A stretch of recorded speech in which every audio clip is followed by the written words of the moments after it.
Senhoras, senhores, internautas, espíritas ou não, idosos, jovens, são todos muito bem-vindos a este canal. Estamos aqui, mais uma vez, somente para agradecer. Agradecer a Deus por mais esse dia de estarmos juntos, reunidos para lermos esse livro maravilhoso. Agradecermos a presença amiga do Divino Mestre Jesus, pois com certeza Ele está aqui conosco, pois Ele mesmo disse que onde estivesse duas ou mais pessoas reunidas, Ele estaria presente. Então, nós somos mais do que duas pessoas.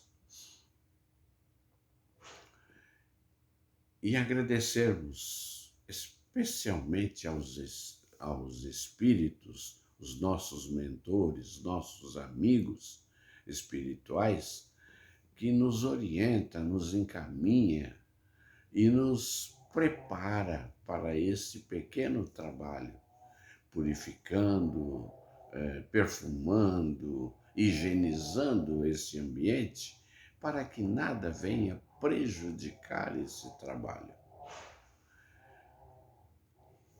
E estamos muito felizes pela sua companhia e estamos lendo o Livro dos Médiuns. Estamos no capítulo 2. O capítulo é um tanto quanto longo e eu quero especialmente agradecer a sua paciência, a sua visualização e os seus comentários a respeito de o maravilhoso e o sobrenatural. É o tema que vamos ler hoje. Capítulo 2. Se a crença nos espíritos e nas suas manifestações fosse uma concepção isolada, o produto de um sistema poderia, com certa razão, ser suspeita de ilusória. Mas quem nos diria, então, porque ela se encontra tão viva entre todos os povos antigos e modernos, nos livros santos de todas as religiões conhecidas? Isso, dizem alguns críticos, é porque o homem, em todos os tempos, teve amor ao maravilhoso. Mas que é maravilhoso, segundo vós? Aquilo que é sobrenatural. É que entendeis E o que entendeis por sobrenatural? O que é contrário às leis da natureza. Então conheceis tão bem essas leis que podeis marcar limite ao próprio poder de Deus? Muito bem. Provai então que a existência dos espíritos e suas manifestações são contrárias às leis da natureza? Que elas não são e não podem ser uma dessas leis? Observai a doutrina espírita e vereis se no seu encadeamento elas não apresentam todas as características de uma lei admirável que resolve tudo o que os princípios filosóficos até agora não puderam resolver. O pensamento é um atributo do espírito.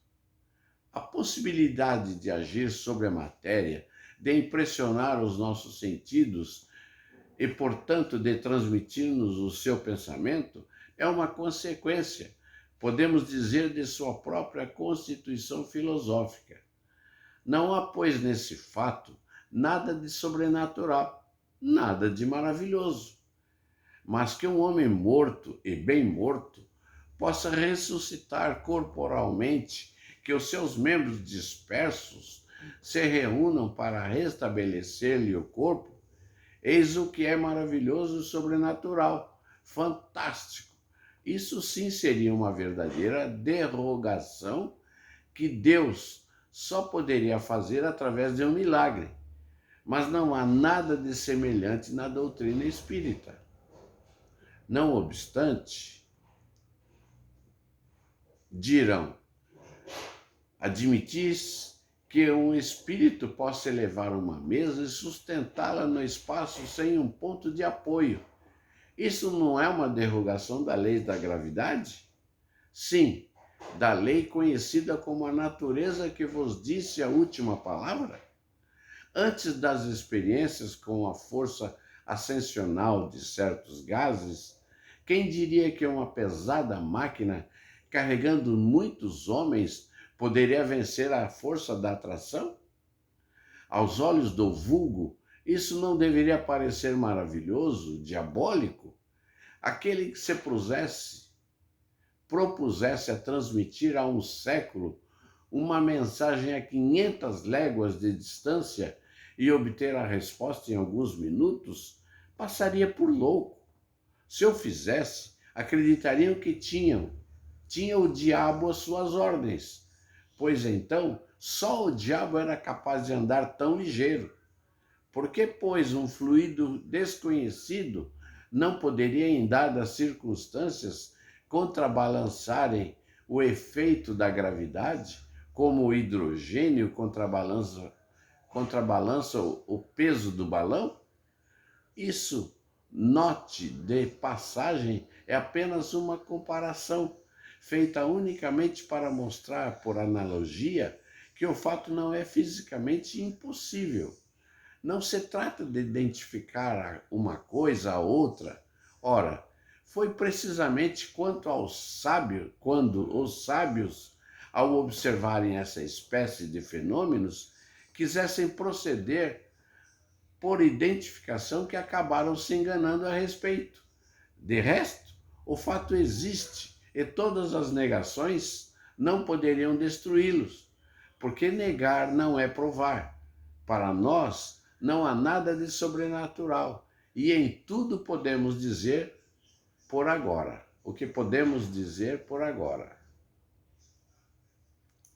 Se o fato está provado, dirão, nós o aceitamos. E aceitamos até mesmo a causa que lhe atribuis, ou seja, a de um fluido desconhecido. Mas quem prova a intervenção dos espíritos? É nisso que está o maravilhoso, o sobrenatural.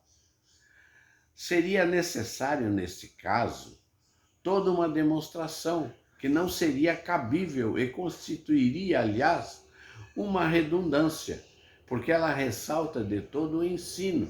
Entretanto, para resumi-la em 2 palavras, diremos que, teoricamente, ela se funda num princípio. Todo efeito inteligente deve ter uma causa inteligente, praticamente sobre a observação de que os fenômenos ditos espíritas, tendo dado provas de inteligência, não pode ter uma causa na matéria, que essa inteligência não sendo a dos assistentes, o que resultou das experiências, devia ser independentemente deles, e desde que não se via o ser que os produzia, devia tratar-se de um ser invisível, ao qual se deu o nome de espírito. Não é mais do que a alma dos que viveram corporalmente e aos quais a morte despojou do seu grosseiro envoltório visível, deixando-lhe apenas um envoltório etéreo, invisível no seu estado normal. Eis, pois, o maravilhoso e o sobrenatural, reduzidos a uma simples expressão. Constatada a existência dos seres invisíveis, sua ação sobre a matéria resulta da natureza do seu envoltório fluídico. Esta ação é inteligente, porque ao morrer, eles perderam apenas o corpo, conservando a inteligência, que constitui a sua existência. Esta a chave de todos esses fenômenos, considerados erroneamente sobrenaturais. A existência dos espíritos não decorre, pois, de um sistema preconcebido de uma hipótese imaginada para explicar os fatos, mas é o resultado de observações, é a consequência natural da existência da alma. Negar esta causa é negar a alma e aos seus atributos. Os que pensarem que podem encontrar para esse efeito inteligente uma solução mais racional, podendo sobretudo explicar a razão de todos os fatos, queiram fazê-los e então poder-se-á discutir o mérito de ambas. 10. Aos olhos daquele que vê na matéria a única potência da natureza, tudo que não pode ser explicado pelas leis materiais é maravilhoso ou sobrenatural. E para eles, maravilhoso é sinônimo de superstição. Dessa maneira, a religião que se funda na existência de um princípio imaterial é um tecido de superstições. Eles não ousam dizê-lo em voz alta, mas o dizem baixinho e pensam salvar as aparências ao conceber que é necessária uma religião para o povo e para tornar as crianças acomodadas. Ora, de duas uma, ou o princípio religioso é verdadeiro ou é falso. Se for verdadeiro, o é para todos. Se é falso, não é melhor para os ignorantes do que para os esclarecidos. 11. Os que atacam o Espiritismo em nome do maravilhoso se apoiam, portanto, em geral, no princípio materialista, desde que, negando todo efeito da origem extramaterial, negam consequentemente a existência da alma.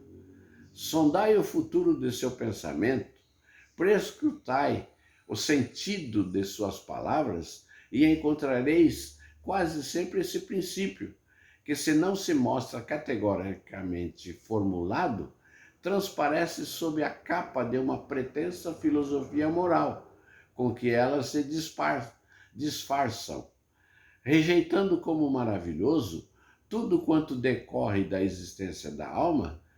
Elas são, portanto, consequentes consigo mesmo. Não admitindo a causa, não podem admitir o efeito. Daí o preconceito que os impede de julgar com isenção o espiritismo, pois partem da negação de tudo o que não seja material. Quanto a nós, pelo fato de admitirmos os efeitos decorrentes da existência da alma, teríamos de aceitar todos os fatos qualificados de maravilhoso. Teríamos de ser os campeões dos visionários, os adeptos de todas as utopias, de todos os sistemas excêntricos. Seria necessário conhecer bem pouco do Espiritismo para assim pensar. Mas os nossos adversários não se importam com isso. A necessidade de conhecer aquilo de que falam é o que menos lhe interessa. Segundo eles, o maravilhoso é absurdo. Ora, o Espiritismo se apoia em fatos maravilhosos, logo o Espiritismo é absurdo. Isso para eles, um julgamento inapelável. Creem apresentar um argumento sem resposta, quando após eruditas pesquisas sobre os convulsionários de Saint-Médard ou os Camisères das Cévennes ou as religiosas de Loudun, chegam à descoberta de evidentes trapaças que ninguém contesta. Mas essas histórias são, por acaso, o evangelho do Espiritismo? Seus partidários teriam negado que o charlatanismo explorou alguns fatos em proveito próprio, o que a imaginação os teria engendrado, que o fanatismo tem exagerado a muitos deles. O Espiritismo não é mais responsável pela extravagância que se possam cometer em seu nome, de que a verdadeira ciência pelos abusos da ignorância ou a verdadeira religião pelos excessos do fanatismo Muitos críticos só julgam o espiritismo pelos contos de fadas e pelas lendas populares que são apenas as formas de sua ficção. O mesmo seria julgar a história pelos romances históricos ou pelas tragédias.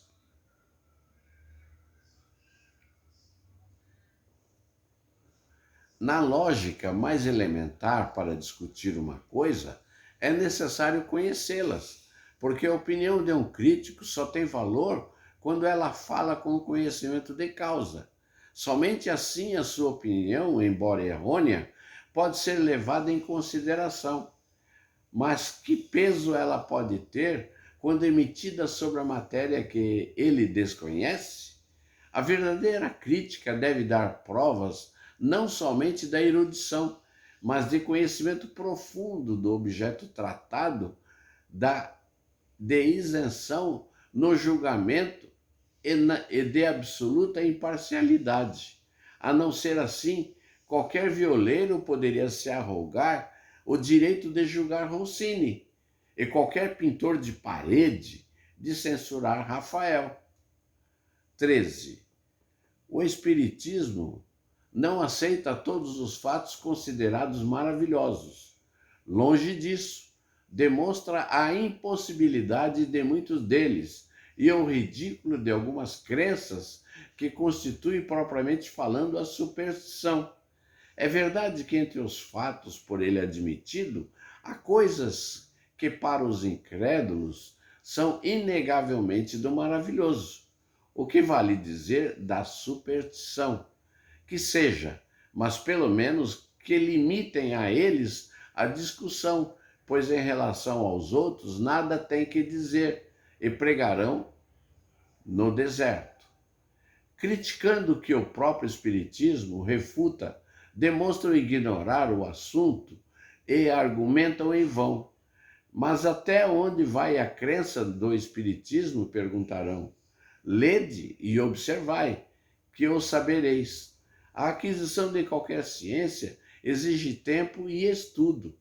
Ora, o Espiritismo que toca na mais grave questão da filosofia, em todos os setores da ordem social, que abrange ao mesmo tempo o homem físico e o homem moral. É em si mesmo toda uma ciência, toda uma filosofia, que não pode ser adquiridas em apenas algumas horas. Há tanta puerilidade,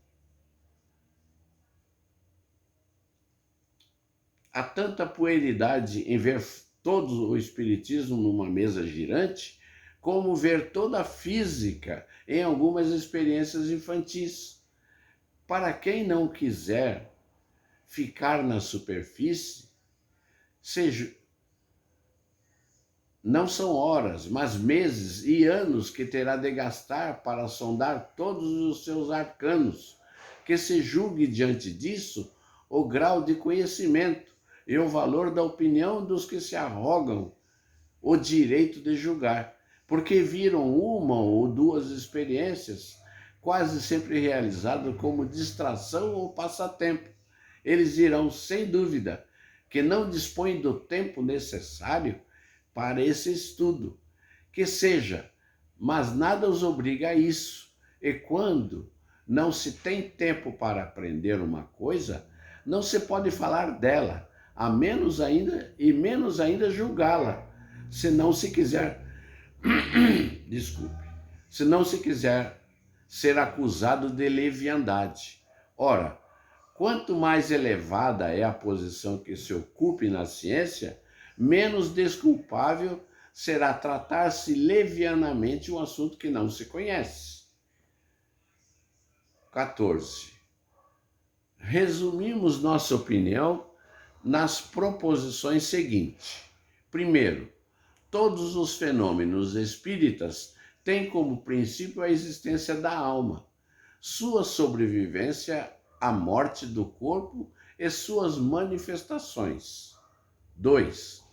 Decorrendo de uma lei da natureza, esses fenômenos nada têm de maravilhoso, nem de sobrenatural no sentido vulgar dessas palavras. 3. muitos fatos são considerados sobrenaturais, porque a sua causa não é conhecida. Ao determinar-lhe a causa, o Espiritismo os devolve ao domínio dos fenômenos naturais. 4. Entre os fatos qualificados de sobrenaturais, o Espiritismo demonstra a impossibilidade de muitos e os coloca entre as crenças supersticiosas. 5. Embora o Espiritismo reconheça um fundo de verdade em muitas crenças populares, ele não aceita absolutamente que todas as histórias fantásticas criadas pela imaginação sejam da mesma natureza. 6. Julgar o Espiritismo pelo fato que ele não admite é dar prova de ignorância e desvalorizar por completo a sua própria opinião. 7. A explicação dos fatos admitidos pelo Espiritismo de suas causas e suas consequências morais constitui toda uma ciência e toda uma filosofia que exigem estudo sério, perseverante e aprofundado. 8. O Espiritismo só pode considerar como crítico, sério, aquele que tudo viu e estudou, em tudo se aprofundando com paciência e a perseverança de um observador consciencioso que tenha tanto conhecimento do assunto como adepto mais esclarecido, que não haja, portanto, adquirido seus conhecimentos nas ficções literárias da ciência, ao qual não se possa opor nenhum fato por ele desconhecido, nenhum argumento que ele não tenha meditado e que não tenha refutado apenas por meio da negação, mas por outros argumentos mais decisivos, aquele, enfim, que pudesse apontar uma causa mais lógica para os fatos averiguados. Esse crítico ainda está por aparecer. 15. Referimos-nos há pouco à palavra milagre. Uma breve observação sobre o assunto não estará deslocada num capítulo sobre o maravilhoso. Na sua acepção primitiva e por sua etimologia, a palavra milagre significa coisa extraordinária, coisa admirável de ver. Mas essa palavra, mas essa palavra, como tantas outras, desviou-se do sentido original e hoje se diz, segundo a academia, de um ato de potência divina contrária às leis comuns da natureza. Essa é, com efeito, a sua acepção usual. Perdão. Essa é, com efeito, a sua acepção usual. E só por comparação ou metáfora se aplica às coisas vulgares que nos surpreende e cuja causa desconhecemos. Não temos absolutamente a intenção de examinar se Deus poderia julgar útil, em certas circunstâncias, os fenômenos espíritas, circunstância de derrogar as leis por ele mesmo estabelecidas. Nosso objetivo é somente o de demonstrar que os fenômenos espíritas, por mais extraordinários que sejam, não derrogam de maneira alguma os fenômenos, essas leis, e não têm nenhum caráter miraculoso, tanto mais que não são maravilhosos ou sobrenaturais.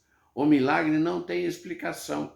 Os fenômenos espíritas, pelo contrário, são explicados de maneira mais racional. Não são, portanto, milagres, mas simples efeitos que têm sua razão de ser nas leis gerais. O milagre tem ainda outro caráter, o de ser insólito e isolado. Ora, desde que um fato se reproduz, por assim dizer, à vontade e por meio de pessoas diversas, não pode ser um milagre.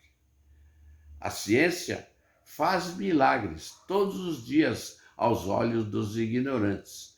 Eis porque antigamente os que sabiam mais do que o vulgo passavam por feiticeiros. E como se acreditava que toda ciência sobre-humana era diabólica. Eram eles queimados. Hoje, que estamos muito mais civilizados, basta enviá-los para os hospícios. Que um homem realmente morto, como dissemos no início, seja ressuscitado por uma intervenção divina e teremos um verdadeiro milagre, porque isso é contrário às leis da natureza. Mas se esse homem tem apenas a aparência da morte, conservando ainda um resto de vitalidade latente, e a ciência ou uma ação magnética consegue reanimá-lo para as pessoas esclarecidas, isso é um fenômeno natural. Entretanto, aos olhos do vulgo ignorante, o fato passará por milagroso e o seu autor será rechaçado a pedradas ou será venerado segundo o caráter dos circunstantes. Que um físico solte um papagaio elétrico no meio rural, fazendo cair um raio sobre uma árvore, e esse novo Prometeu será certamente encarado como detentor de um poder diabólico. Aliás, diga-se de passagem, Prometeu nos parece, sobretudo, um antecessor de Franklin, mas Josué, fazendo parar o sol, ou antes a terra, nos daria o verdadeiro milagre, pois não conhecemos nenhum magnetizador dotado de tanto poder para operar esse prodígio. De todos os fenômenos espíritas, um dos mais extraordinários é indiscutivelmente o da escrita direta, um dos que demonstram de maneira mais evidente a ação da inteligência oculta. Por mais produzido pelos seres ocultos, esse fenômeno não é mais miraculoso do que todos os demais, também devido a agentes invisíveis, porque esses seres invisíveis que povoam os espaços são uma das potências da natureza, potência que age incessantemente sobre o mundo material, também como sobre o mundo moral. O Espiritismo, esclarecendo-nos a respeito dessa potência, dá-nos a chave de uma infinidade de coisas inexplicadas e inexplicáveis por qualquer outro meio e que em tempos distantes puderam passar como prodígios. Ele revela como aconteceu com o magnetismo, uma lei desconhecida ou pelo menos mal compreendida, ou dizendo melhor, uma lei cujos efeitos eram conhecidos porque produzidos em todos os tempos, mas ela mesma sendo ignorada, isso deu origem à superstição. Conhecida essa lei, o maravilhoso desaparece e os fenômenos se reintegram na ordem das coisas naturais. Eis porque os espíritas, fazendo mover uma mesa, ou com que os mortos escrevam, não fazem mais milagres do que o médico ao reviver um moribundo, ou o físico ao provocar um raio. Aquele que pretendesse, com a ajuda dessa ciência, fazer milagre, seria um ignorante da doutrina ou um trapaceiro. 16. Os fenômenos espíritas, como os fenômenos magnéticos, passaram por prodígios antes de lhe conhecerem a causa.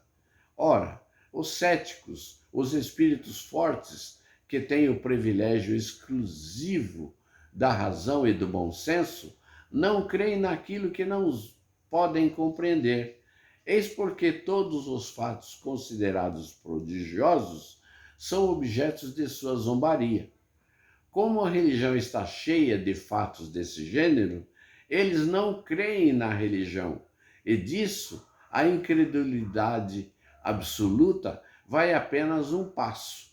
O Espiritismo, explicando a maioria desses fatos, justifica sua existência.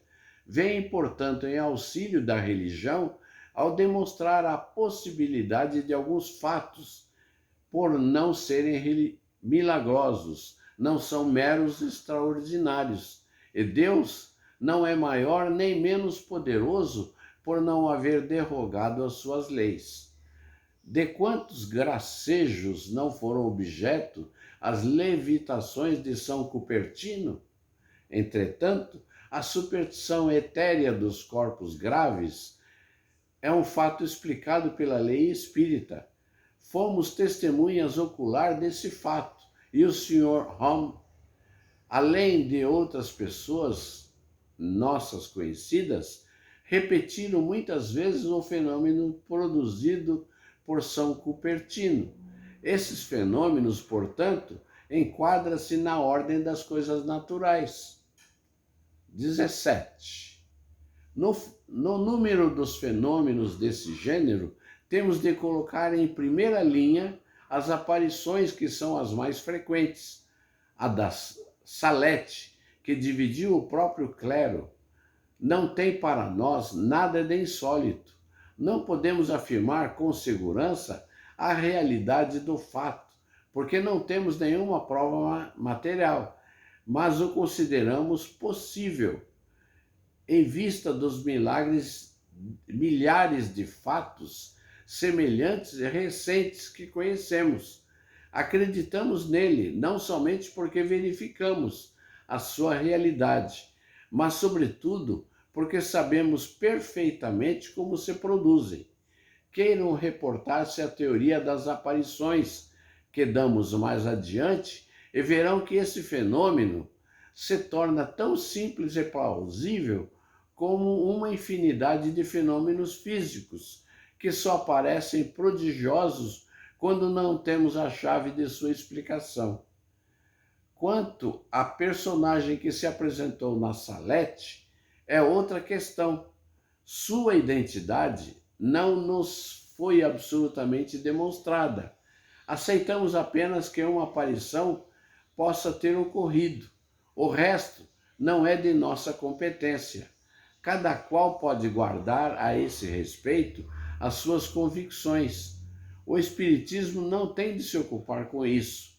Dizemos apenas que os fatos produzidos pelo Espiritismo revelam novas leis e nos dão a chave de uma infinidade de coisas que pareciam sobrenaturais.